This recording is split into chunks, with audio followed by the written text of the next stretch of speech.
In a world where artists like J Balvin, Karol G, and Maluma are constantly topping the charts with their infectious hits, it's hard to imagine a time when Latin music wasn't adored everywhere. The journey of reggaeton from its humble origins to becoming a global phenomenon is a testament to the power of cultural fusion and innovation.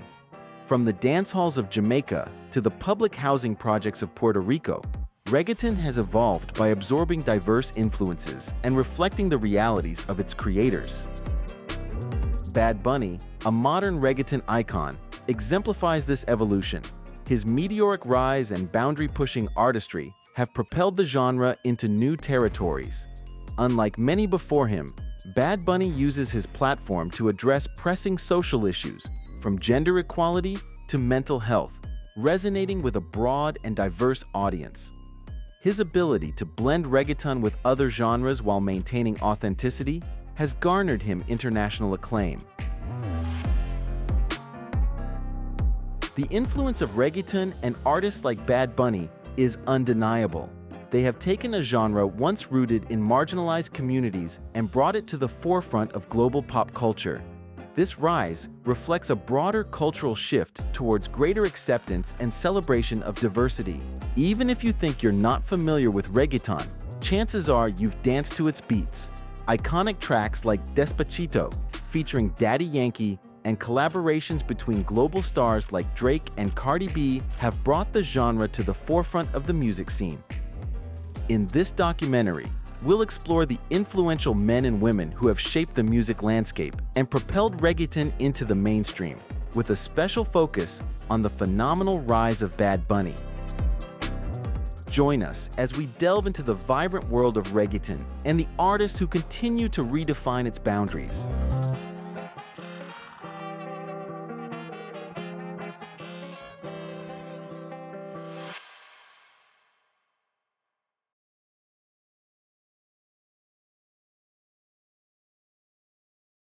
Wow, you got to stop thinking about what the others are doing, which is not easy because sometimes, you start looking to the sides, but, you crash.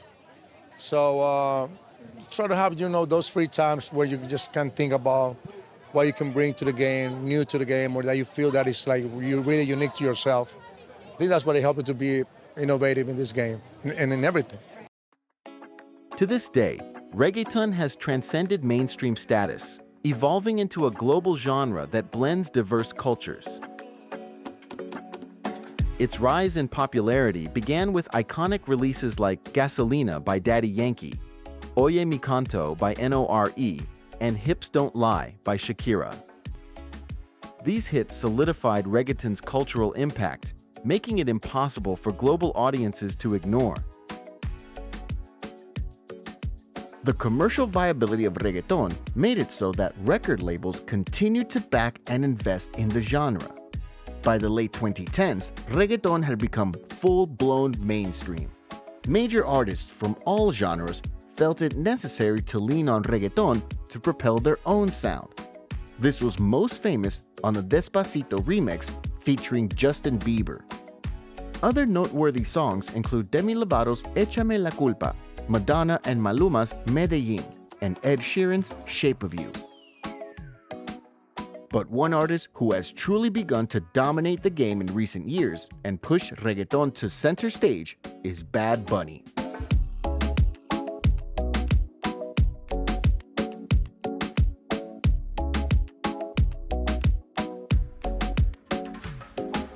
Bad Bunny, the Puerto Rican superstar, also known as the King of Latin Trap, has taken the music industry by storm with his unique blend of reggaeton, trap, and Latin pop. Born as Benito Antonio Martinez Ocasio, this enigmatic artist has not only captured the hearts of millions with his infectious beats and catchy melodies, but has also become a symbol of a cultural revolution and social change. Since his debut in 2017, Bad Bunny has quickly risen to prominence, breaking records and shattering boundaries in the process. With his distinct style, rebellious lyrics, and captivating stage presence, he has become a voice for the marginalized, challenging societal norms and advocating for equality and justice. Born and raised in Vega Baja, His 2016 song Diles led to a recording contract with Hear This Music. He went on to release songs such as Soy Peor and collaborate with Farruko, Karol G, Ozuna, and J Balvin. His 2018 single Mia, featuring Drake and appearing on Cardi B's single I Like It alongside J Balvin, topped the US Billboard Hot 100. Bad Bunny's debut studio album, X Siempre, released in 2018, peaked at number 11 on the US Billboard 200, while his collaborative album with J Balvin, Oasis, released in 2019, reached the top 10. Un Verano Sin Ti, released in 2022, spent 13 weeks atop the Billboard 200 and spawned various commercially successful singles. It is the first Spanish-language album to be nominated for the Grammy Award for Album of the Year. Throughout his career, Bad Bunny has earned 3 Grammy Awards, 4 Latin Grammy Awards, 8 Billboard Music Awards, and 13 Lo Nuestro Awards. He was crowned Artist of the Year by Apple Music in 2022. But what sets Bad Bunny apart from the rest? It's not just his music or his eccentric fashion sense.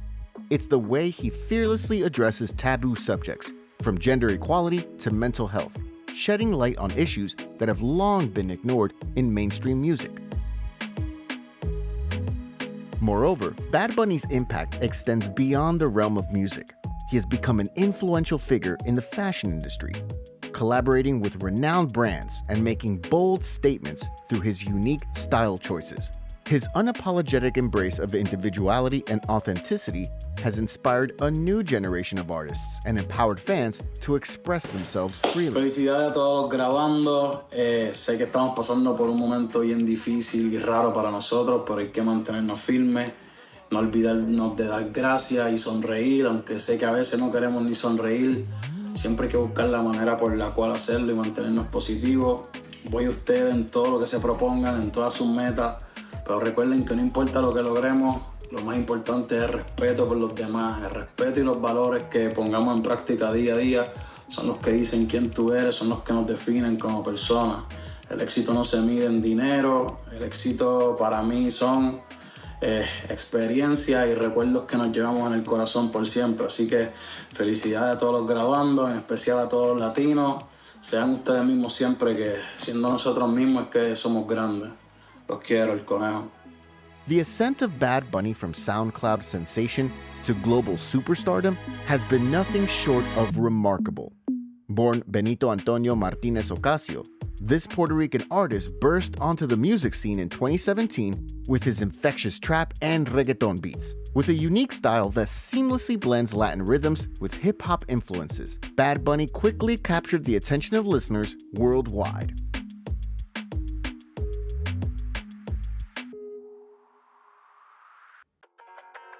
His distinctive voice, charismatic personality, and boundary-pushing fashion choices further contributed to his growing fan base. But it wasn't just his music that resonated with audiences. Bad Bunny's lyrics often tackle social and political issues, addressing topics like gender equality, mental health, and the struggles faced by marginalized communities. This authenticity and willingness to speak out on important matters struck a chord with listeners who craved more substance from their favorite artists. As his star continued to rise, Bad Bunny's impact expanded beyond the music industry. He became a cultural icon, breaking down barriers and challenging traditional norms. With his flamboyant fashion sense, he pushed the boundaries of gender expression, inspiring a new generation to embrace their individuality. Bad Bunny's rise to global stardom serves as a testament to the power of authenticity and staying true to oneself. Through his music, he has not only entertained millions, but also sparked important conversations and sparked a sense of empowerment among his fans. One of the most fascinating aspects of Bad Bunny's rise to fame is how he fearlessly challenges societal norms and stereotypes. In a music industry often dominated by traditional gender roles and machismo culture, Bad Bunny breaks the mold.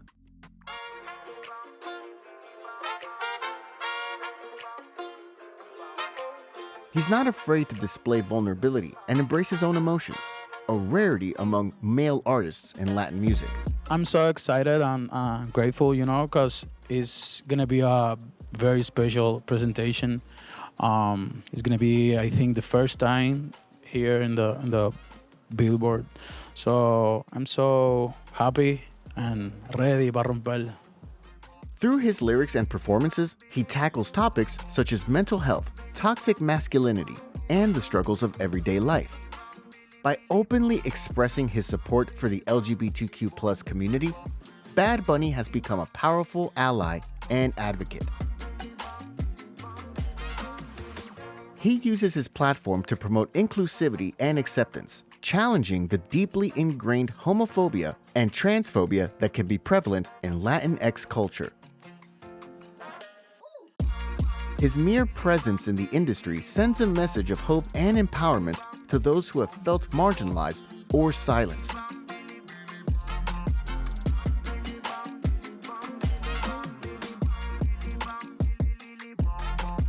Furthermore, Bad Bunny's fashion choices and personal style defy traditional gender norms. He effortlessly blends elements from both masculine and feminine aesthetics, challenging the notion that clothing and appearance should be strictly categorized based on gender.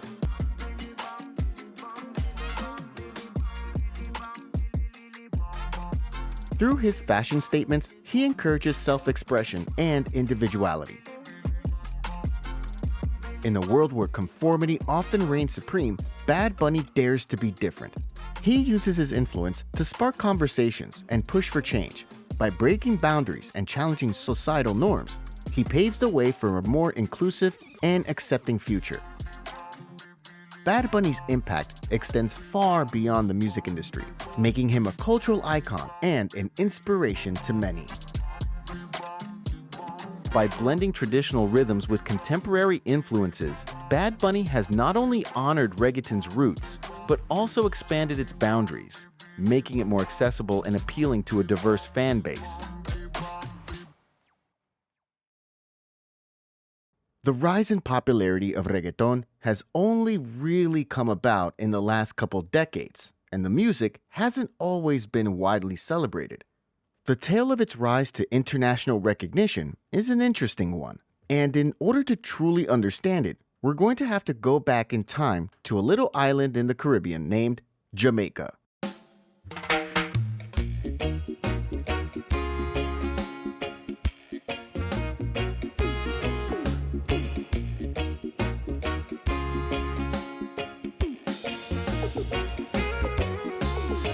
In the early 1900s, dancehall music from Jamaica was taking over. In literal dance halls, the selectors, or DJs, would mess around with the sound by using the volume knob to let in as much of the rhythm as they wanted, creating what's known as a polyrhythm. Artists eventually started building this effect into their own tracks. Tracks like Poco Man Jam by Steely and Clevy had a noticeable amount of international commercial success. The beat uses a drum pattern which we would later associate with reggaeton. But at the same time, it was associated with dancehall and was known as dembow. During this era, there was also another huge hit from dancehall legend Shabba Ranks called Dembow. Dembow, dembow, dembow, dembow.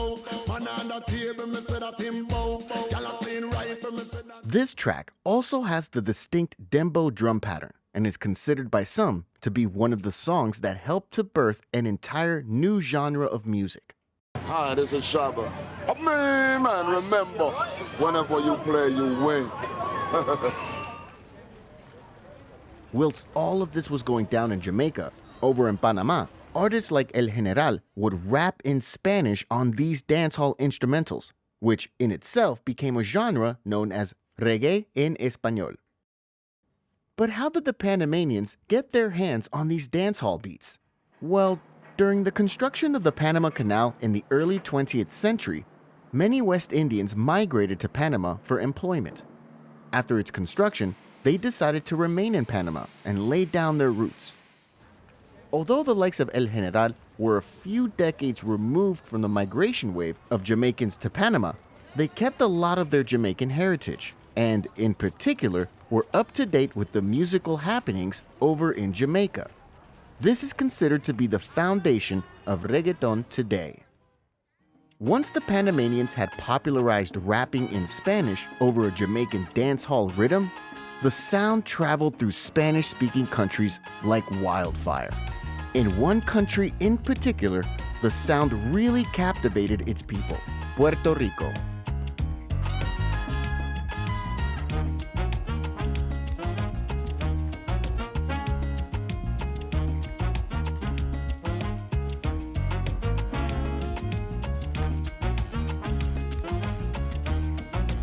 By the late 90s, the genre had gone from being reggae en español to reggaeton.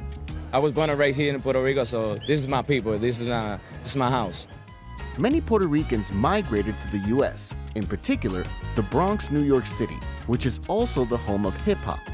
When you go back and look at videos from the late 90s, you can hear and see the hip-hop influence in reggaeton.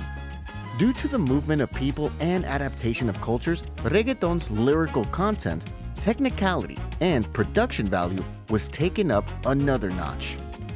However, this didn't come without its hardships. The genre had experienced various censorship campaigns due to its reputation for being hyper-masculine and over-sexualizing women. This is where the parallels between hip-hop in the 90s and reggaeton in the 90s get really interesting.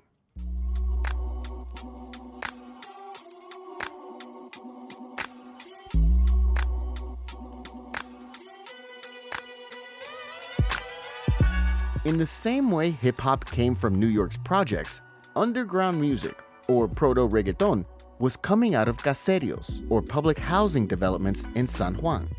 And just like the projects in New York, caseríos were associated not only with the working class, but with blackness. And while a good part of Puerto Ricans are believed to have African and indigenous ancestry, the Afro-Puerto Rican community has a history of being stigmatized. In the 90s in particular, Black Americans were stigmatized on the mainland through associations made between their communities, the projects, drug use, increased so-called urban crime, and obscene music. And so were Afro-Puerto Ricans in Puerto Rico. It's not necessarily true that caseríos were the epicenter of criminal activity, but they developed a reputation of being a place where a lot of criminal activity, particularly around drugs, was taking place. Between 1993 and 1996, the Puerto Rican government launched a campaign called Mano Dura contra el Crimen, or the Iron Fist Against Crime, and targeted caseríos in particular. They used the National Guard and the Puerto Rican police to occupy the caseríos as a way to curb violent crime, and they weren't afraid to use violent methods to do so.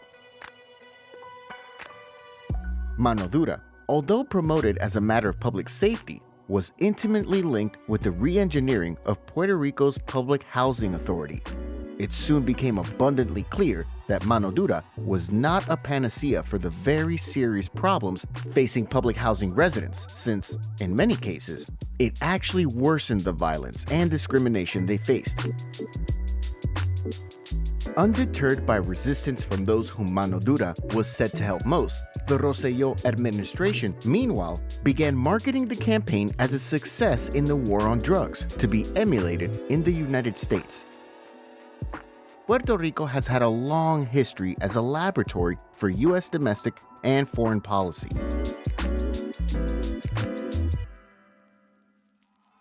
At the same time Mano Dura was happening, the government also undertook a censorship campaign, which was followed by another censorship campaign in 2002, and it was focused on pornography, largely targeting reggaeton music videos. Women are usually presented in videos and on album covers as scantily clad models, often faceless, something that is now commonplace, and most of us wouldn't bat an eyelid at today. Ironically, because of the attempted censorship and suppression of reggaeton, it was even more appealing to the youth of the day. And because Puerto Rico is a U.S. territory, the constitutionally protected free speech prevailed. But that didn't stop the stigma that was associated with the music.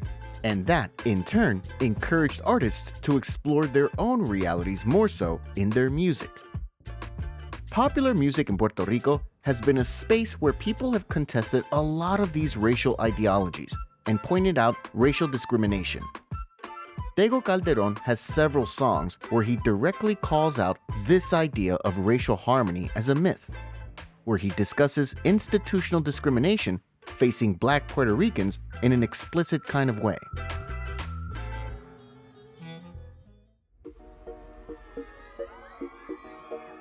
Despite reggaeton's reputation of hypersexualizing women, female singers and rappers were actually a part of the scene from very early on. Most of the names commonly associated with reggaeton are male.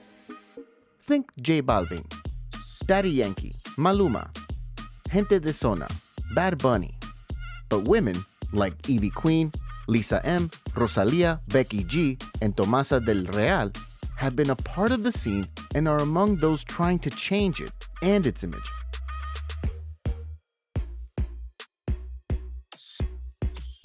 Let's go on a quick detour to pay our respects to some of the women who continue to carry the torch for reggaeton.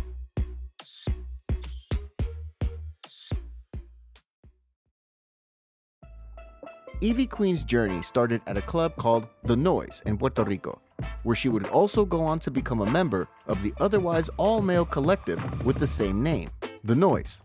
Prior to Ivy, no other woman had stepped foot on that stage. She joined her first rap battle at the club and won after her very first round. There, she performed her first song, Somos Raperos Pero No Delincuentes. We are rappers, not delinquents. Ivy Queen went solo in 1996 and released her debut studio album, En Mi Imperio, In My Empire, which was quickly picked up by Sony Discos for distribution in 1997. She later released The Original Rude Girl, her second studio album for Sony label, which spawned the hit single In the Zone. However, Ivy Queen did not rise to fame until she moved to an independent record label to release her third studio album, Diva, in 2003. Diva and its single, Quiero Bailar, marked her rise as a leading artist of the genre. Before then, female voices in reggaeton were used mainly for sexy chorus refrains. Ivy, however, had men and women singing. Yo quiero bailar, tú quieres sudar, y pegarte a mí, el cuerpo rozar. Yo te digo, sí, tú me puedes provocar. Eso no quiere decir que pa' la cama voy. I want to dance, you want to sweat, and come close to me, brush up against my body. I say, yes, you can tempt me, but that doesn't mean I'm sleeping with you.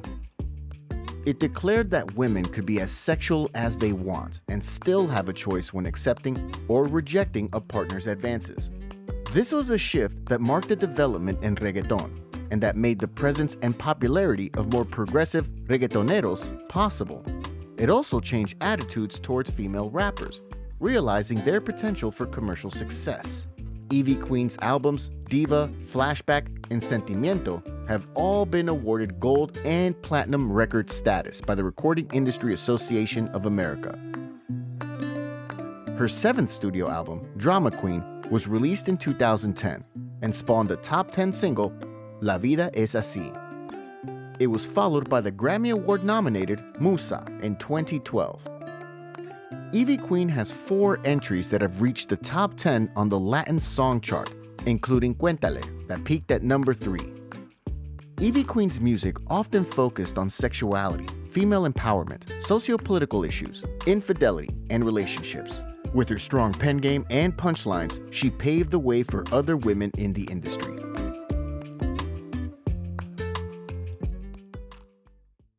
In America, the audience is absolutely amazing. Like in Peru, in Argentina, Mexico, it's they're so energetic and they sing every single song. It's some of the best crowds I've ever seen live. So, and I've been touring for like a year and a half, so it's not really like a lot of preparation. I feel good. I feel like this last tour that I've done, I've had more fun than ever. We're very excited, to be sharing the same stage for the first time, singing in Spanish in an event like this one, having 3 nominations with the Spanish song, with the Spanish video in the MTV Awards, which is never seen or heard before. It's just a fantastic news for the Hispanic community. artists like Jennifer Lopez and Anita also drew in worldwide audiences. You know, when you grow up in the Bronx and you grow up Latina like I did, and you don't see people on TV or huge movie stars who are Latino and women like you, you know, the idea that they had was, you know, what makes you think that you can do it? Nobody else has done it, you know, nobody else, you know, has really gotten there, you know. You know, they just wanted me to be safe, stable, happy, become a lawyer, you know. They wanted me to be safe. And, you know, I had, maybe if I was somebody else and I didn't have as much ambition and a strong enough resolve, I would have said no, but I had the confidence and I said, no, this is what I want to do. This is what I'm gonna go do. And I had to fight them on it. More because I come from Brazil, so it's everything very new for everyone, and I try to mix what happens in my culture to what people consume here, so I think that brings the reason why people feel this innovation. What's the state of the industry today for Hispanic actors? Well, it's for me, it's okay. You know, I'm not complaining for me because I'm doing okay and I'm getting to work with wonderful people and I make a good living. And I don't know, like we say, this could change tomorrow. But right now, I'm not complaining. But as far as for Latino actors in Hollywood, it's not that great because we're not considered for roles that are not Latino, but meanwhile, other people are considered to play our roles who are not Latino. So it's a weird thing, you know. I realize this is a business and that they're here to make money and there's name value and all of this stuff. But it's just like I'm an example of the fact that, you know, I can play anything. I'm very careful with the projects that I pick to show versatility because I think it's an important thing to show the industry that I can do anything and that if given the chance, I can develop name value.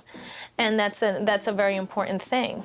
I care a lot about what's happening with everyone, not just me.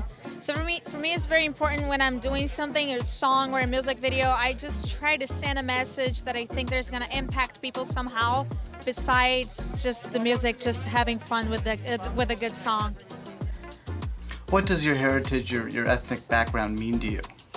It means everything to me. It's who I am. You know, my ethnic and background and my heritage. It's formed the person that I am today. So it is the most important thing, who you are. And that's who you are. As you grow up and you get out of the family life, I remember realizing this is who I am. This is what makes me different from this person or this person or this person. Is the family that you grow up with and the background and the culture and the things that you learn from them.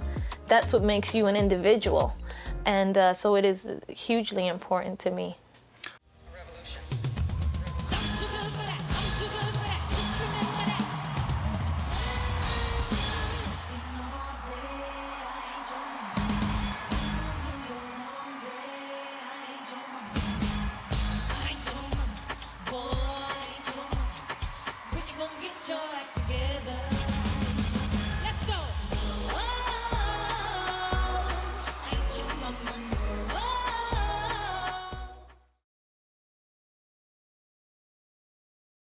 In 2020, Jennifer Lopez and Shakira headlined the Super Bowl.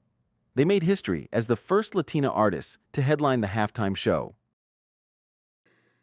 I think it's a very important moment for our community, for the Latino community in this country.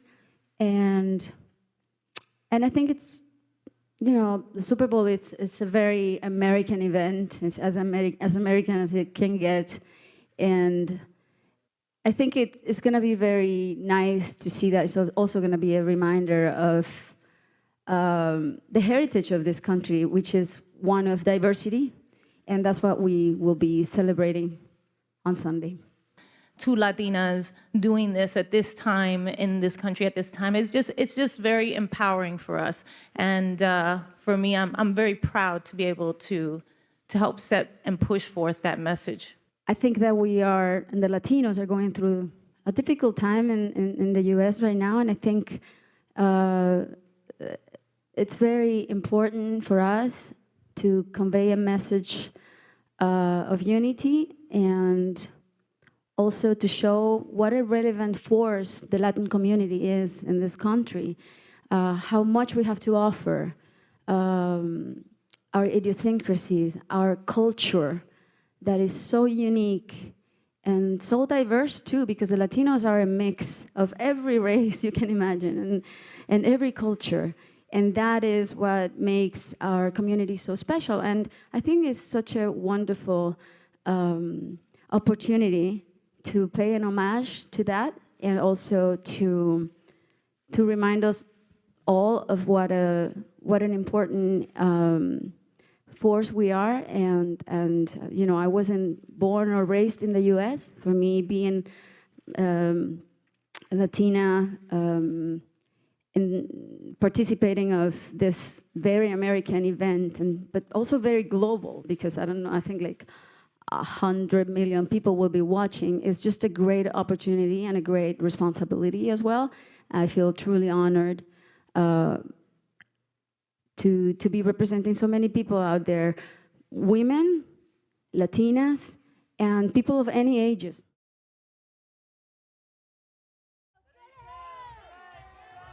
Reggaeton has grown in popularity over the years, allowing artists like Bad Bunny to become a global superstar.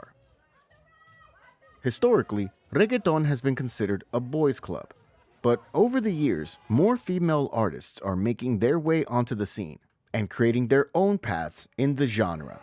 Voy donde quiero con cualquiera, donde sea papi. Voy donde quiero con cualquiera, donde sea papi. Voy donde quiero con cualquiera, donde sea papi. Voy donde quiero con cualquiera, donde sea papi. Karol G's album, Mañana Será Más Bonito, became the first all-Spanish language album by a female artist to reach #1 on the Billboard 200 album charts. And it's a reggaeton album. Carolina Giraldo Navarro, known professionally as Karol G, is a Colombian singer, songwriter, and actress. Considered one of the most influential reggaeton and Latin trap female artists, she received several awards, including 5 Latin Grammy Awards and 4 Billboard Music Awards, with nominations for 2 Grammy Awards.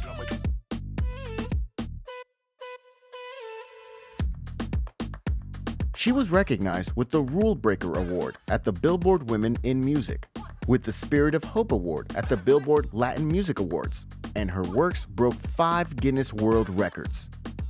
Born and raised in Medellin, Giraldo launched her career as a teenager, appearing on the Colombian spin-off of The X Factor. She moved to New York City in 2014 to learn more about the music industry and signed to Universal Music Latino. Her collaboration with Puerto Rican rapper Bad Bunny, Ahora Me Llama, became her breakthrough hit and was the lead single for her debut album, Unstoppable, released in 2017. Other popular tracks from the record include the female empowerment anthem, A Ella, Casi Nada, Hello featuring Ozuna, and Muñeco de Lego. In late 2018, her duet, Secreto, became a hit in Latin America, as she and Puerto Rican artist Anuel AA publicly confirmed their relationship via the music video. Also in 2018, she collaborated with Argentine singer Tini on their song Princesa. The same year, she won the Latin Grammy Award for Best New Artist. In July 2019, she released China in collaboration with Anuel AA, Daddy Yankee, Ozuna, and J Balvin, which became her first music video with over 1 billion views on YouTube. In May 2019, she released the album Ocean, which served as a stylistic departure from Unstoppable, incorporating a more relaxed and less pop sound in her music, while also incorporating reggaeton influences. Popular singles from the album include the title track, which was released as a duet with Jessie Reyez, as well as Pineapple, Punto G, and Mi Cama, the latter reaching the top 25 of the US Hot Latin Songs chart. Later that year, her song Tusa with superstar rapper Nicki Minaj charted internationally and was certified 28 times Latin Platinum by the RIAA, staying on the Hot Latin Songs chart for 25 weeks. In early 2023, Karol G achieved her highest charting single on the mainstream US Billboard Hot 100 with the song TAKEOVER, a collaboration with fellow Colombian singer Shakira, reaching the number 7 position. Following the success of TAKEOVER, Karol G released her much-anticipated 4th album, Mañana Será Bonito, in the spring of 2023. The record was immediately recognized as the first-ever Spanish-language album by a female artist to debut at number 1 on the primarily English-language US Billboard 200.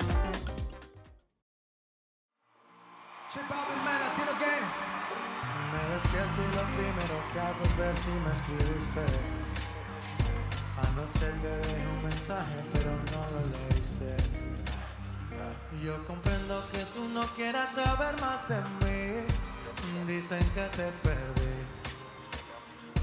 perdí, y yo no aguanto otra noche sin ti. How do you feel about being here tonight? I'm just honored being here tonight. It's a big celebration for all of us as Latinos being here tonight. And I heard that your movie is doing phenomenal. It's doing phenomenal. We're breaking all record sales in the box office in Puerto Rico. So for me, as the first time that I'm acting, it's a great thing that is happening with my movie right now. We're releasing the movie in the mid-September here in the States, so wait for that. It's gonna be great. Definitely. Hopefully you'll break records over here as well. Thank you, baby. Appreciate it. Daddy Yankee, yo.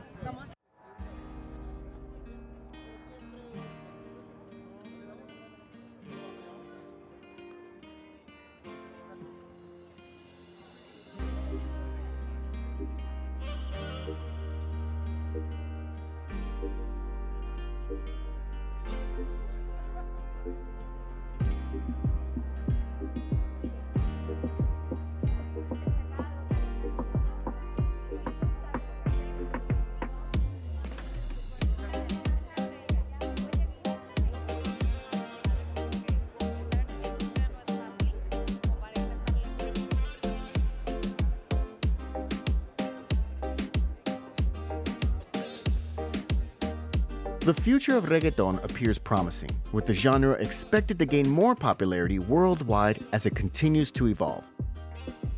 Artists from various countries are creating their versions of the music, and it's just the beginning of the genre's growth. Reggaeton has now expanded to include different genres like Latin pop, hip-hop, and dancehall, leading to increased interest and discovery among music enthusiasts.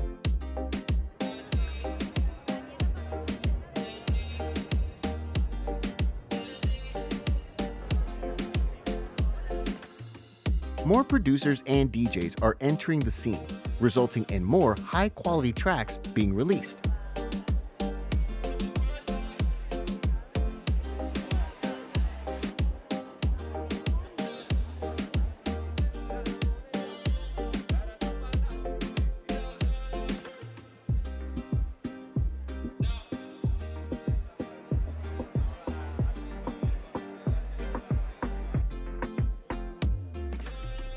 These developments indicate that reggaeton is likely to be more widely accepted and appreciated in the years to come.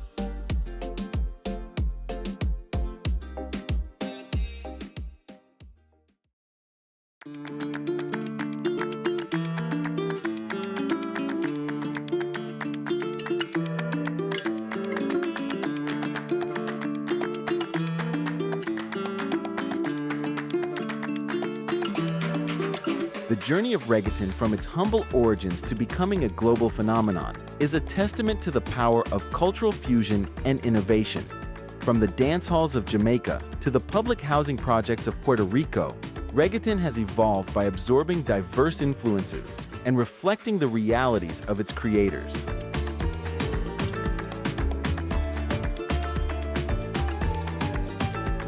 Bad Bunny, a modern reggaeton icon, exemplifies this evolution.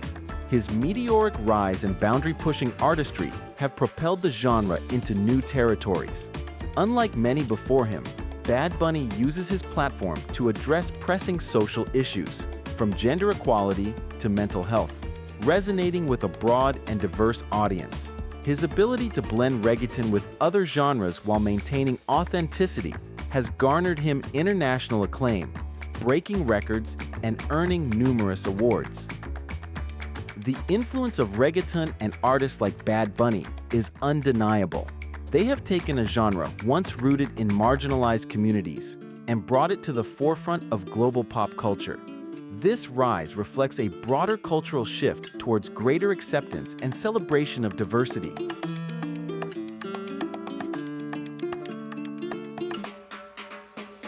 As we look to the future, reggaeton's continued evolution seems assured. Its ability to adapt and incorporate new influences while staying true to its roots ensures it will remain a vibrant and relevant force in music. Artists like Bad Bunny will continue to push boundaries, making reggaeton not just a genre of music, but a vehicle for cultural expression and social change.